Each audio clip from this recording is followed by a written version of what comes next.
صافي وصلت اللحظة اللي كلنا كنتسناوها، نهائي كأس إفريقيا للأمم 2025 هنا عندنا في المغرب ضد السنغال.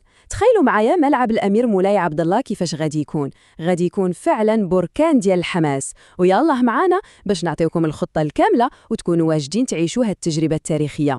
فعلا هاد الجملة قالت كل شيء. هذا ماشي مجرد ماتش ديال 90 دقيقة، هذا عرس كروي، هذه فرحة ديال الأمة كاملة، لحظة غادي تبقى في التاريخ، والقلب ديال ملايين المغاربة غادي يكون كيضرب في بلاصة وحدة. وعلى هاد القبل خاص كل شيء، كل تفاصيل صغير يكون مثالي. إذن كيفاش نضمنوا هاد العرس الكروي يكون ناجح 100%؟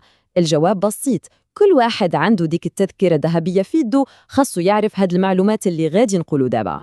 الهدف ديالنا كاملين واضح، بغينا كل شيء يعيش تجربة زوينة بلا صداع وبلا ستريس. بغينا نركزوا طاقتنا كامل على حاجة واحدة، التشجيع ديال المنتخب الوطني، وبطبيعة الحال السلامة ديال كل شيء هي الأولى. وفي نفس الوقت هذه فرصة نبينوا للعالم كامل القدرة ديال المغرب على تنظيم أكبر الأحداث.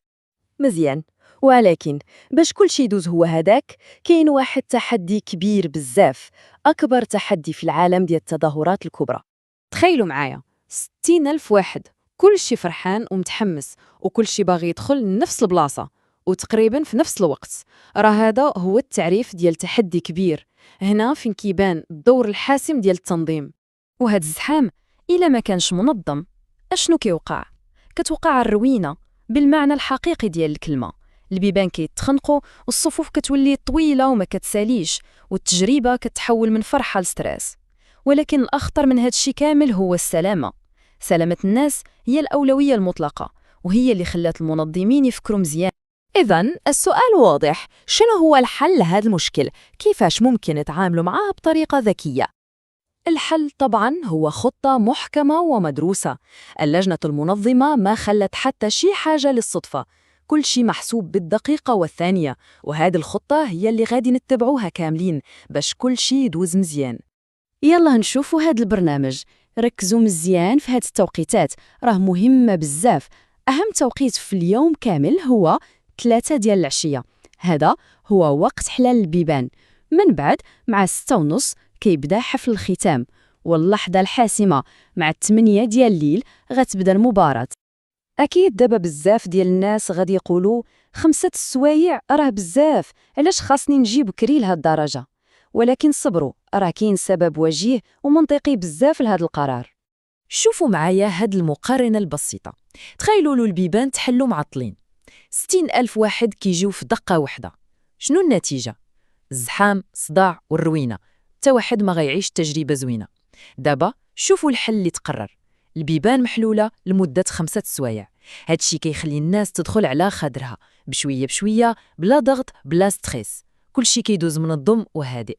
والفكرة كلها مبنية على 2 كلمات مهمة استعملتها اللجنة المنظمة: تسهيل وتفادي. بمعنى آخر، الهدف هو نسهل الدخول على كل شيء ونتفادوا الفوضى والزحام ديال آخر دقيقة، بسيطة وواضحة. مزيان، إذا المنظمين داروا اللي عليهم وحطوا الخطة، ولكن باش هاد الخطة تنجح الدور دابا ديالنا حنا الجمهور. ممكن نقولوا أنه الكرة دابا في ملعبنا حنا. وإلا كانت معلومة واحدة خاصنا نعقلوا عليها من هاد الشي كامل، فهي هادي: 3 ديال العشية، 3 ديال العشية، هذا هو المفتاح ديال نهار ناجح. صف، هذه أهم حاجة.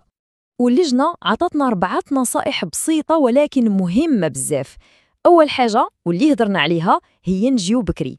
ثانياً الروح الرياضية، نشجعوا المنتخب ديالنا ولكن احترموا الخصم. ثالثاً نسمعوا الكلام المنظمين ورجال الأمن، راهم تماك باش يساعدونا. ورابعاً نلتزموا بالتعليمات كاملة، راه كل شيء على ود السلامة ديالنا كاملين. إذا هضرنا على التنظيم وعلى الدور ديالنا كجمهور.